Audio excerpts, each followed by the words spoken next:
দলটি এই গণভোটকে অস্বীকার করে।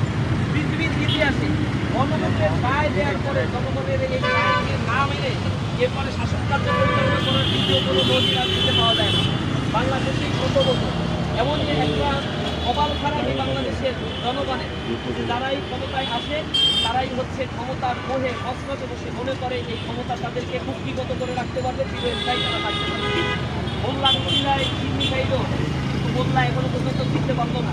যে জুলাই বিপ্লবীরা শহীদেরা এখানে শহীদের মায়েরা উপস্থিত হয়েছে, আমি দেখতে পেয়েছি এখানে জুলাই আহত যারা ছিল হাত হারিয়েছে, পা হারিয়েছে, চক্ষু হারিয়েছে, বন্ধুত্ব বরণ করেছে, তাদের রক্তের উপরে দাঁড়িয়ে লন্ডন থেকে এসে রাজনীতি করার সুযোগ পাচ্ছে, যাদের রক্তের উপরে দাঁড়িয়ে শিলং থেকে ফেরত আসার সুযোগ পাচ্ছে, যার কারণে তার বংশের অন্য ছেলে তাদের স্ত্রীরা এখন বাংলাদেশের গুরুত্বপূর্ণ পদগুলো আবার দখল করে রেখেছে।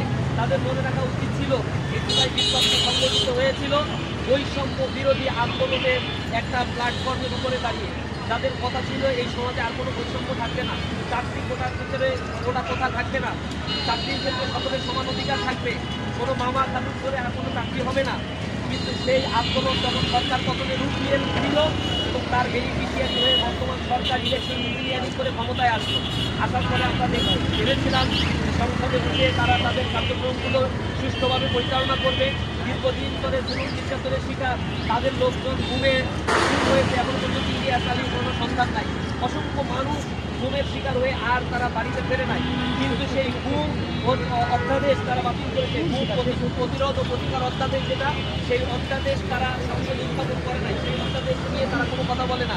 তারা মানবাধিকার কমিশন অধ্যাদেশ নিয়ে তাদের অবস্থা হচ্ছে তারা এটাকে উৎপাদন করছে না, তারা এটাকে বাতিল করতে চায়, গণভোটের অধ্যাদেশ বাতিল করতে চায়, স্বাধীন বিচার বিভাগ